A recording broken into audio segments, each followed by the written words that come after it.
ချမ်းသာတဲ့အမျိုးသမီးကြီးဟာသူ့သားကိုအမြန်ဆုံးအိမ်အောင်ကျစေခြင်းပြီးမြေးချီချင်တာကြောင့်တောင်ဆောက်နှက်မင်းစီမှာဆူတောင်းနေခဲ့ပါတယ်။ဘေးနားကသူ့သမီးဖြစ်သူကတော့အကိုဖြစ်သူရဲ့ထိမ့်မနိုင်သိမရဖြစ်နေတဲ့အကျင့်စရိုက်နဲ့ဆိုရင်ကြားမလို့အစွမ်းထက်တဲ့သူမျိုးမှသာထိန်းချုပ်နိုင်လိမ့်မယ်လို့ပြောလိုက်ပါတယ်။အဲ့ဒီနောက်စက္ကန့်ပိုင်းတွင်းမှာပဲတကယ်ကြားမကြီးတစ်ကောင်ရုတ်တရက်ပေါ်လာတာကြောင့်သားအမိနှစ်ယောက်စလုံးကြောက်လန့်တကြားနဲ့လဲကျသွားပါတော့တယ်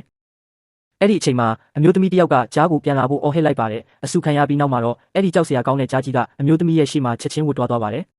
ချမ်းသာတဲ့အမျိုးသမီးကြီးကဒီအမျိုးသမီးဟာသူ့ရဲ့ခေါင်းမာတဲ့သားကိုလည်းထိနိုင်လိမ့်မယ်လို့ယုံကြည်သွားပါတယ်။ဒါကြောင့်အဲ့ဒီအမျိုးသမီးကိုတလဝင်ငွေဘယ်လောက်ရှိလဲလို့မေးပြီးသူကအစပေါင်း100ပို့ပေးနိုင်ကြောင်းပြောလိုက်ပါတယ်။အမျိုးသမီးကဘလို့အလုပ်မျိုးလဲလို့စူးစူးဆန်းဆန်းမေးတဲ့အခါအမျိုးသမီးကြီးကတစ်နှစ်ကိုလစာဒေါ်လာ8တန်းပေးမဲ့အပြင်တစ်နှစ်တိတိသူ့ရဲ့ချွေးမအဖြစ်နေပေးဖို့ကန့်လန့်လိုက်ပါတယ်။သူမရဲ့အဓိကတာဝန်ကတော့သားဖြစ်သူကိုယဉ်ကျေးအောင်ဆုံးမပေးဖို့ပါပဲ။ကားပေါ်မှာတော့အမျိုးသမီးကြီးကသူ့သားဟာယောက်ျားချင်းစိတ်ဝင်စားသူဖြစ်ကြောင်းပြောပြပါတယ်။ဒါပေမဲ့အမျိုးသမီးကတော့ဘလောက်ပဲထူးဆန်းနေတဲ့အမျိုးသားဖြစ်ပါစေပြုပြင်ပေးနိုင်ကြောင်းယုံကြည်ချက်အပြည့်နဲ့ပြောလိုက်ပါတယ်။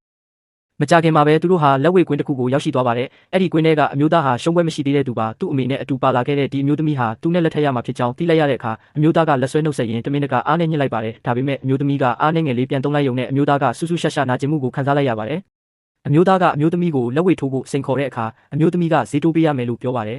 ။ဒါနဲ့ညီမဖြစ်သူကဒေါ်လာ3သိန်းကိုချက်ချင်းလွှဲပေးလိုက်ပါတယ်။အဲ့ဒီမှာရှိနေတဲ့သူအားလုံးကအမျိုးသမီးရှုံးတော့မယ်လို့ထင်နေကြပြီးအမျိုးသမီးကြီးကလည်းသမီးဖြစ်သူကိုလူနာတင်ကားကြိုတင်စီစဉ်ထားဖို့ပြောလိုက်ပါတယ်။မထင်မှတ်ပဲအမျိုးသားကစတင်တိုက်ခိုက်တဲ့အခါအမျိုးသမီးကသူ့လက်မောင်းကိုဖမ်းပြီးလွှင့်ပစ်လိုက်ပါတယ်ခဏတာလေးပဲလှုပ်ရှားလိုက်ရုံနဲ့တင်အမျိုးသားဟာချက်ချင်းအရှုံးပေးတောင်းပန်ပါတော့တယ်ဒါကိုမြင်တဲ့မိခင်နဲ့သမီးဖြစ်သူတို့ကအမျိုးသမီးအတွက်ဝမ်းသာအားရအားပေးကြပါတယ်နောက်ဆုံးမှာတော့အမျိုးသားကအမျိုးသမီးကိုလက်ထပ်ဖို့သဘောတူလိုက်ပေမဲ့အမျိုးသမီးကတော့သူ့ရဲ့တောက်ပလွန်းနဲ့အဝတ်စားတွေကိုပြောင်းလဲပစ်ဖို့တောင်းဆိုပါတယ်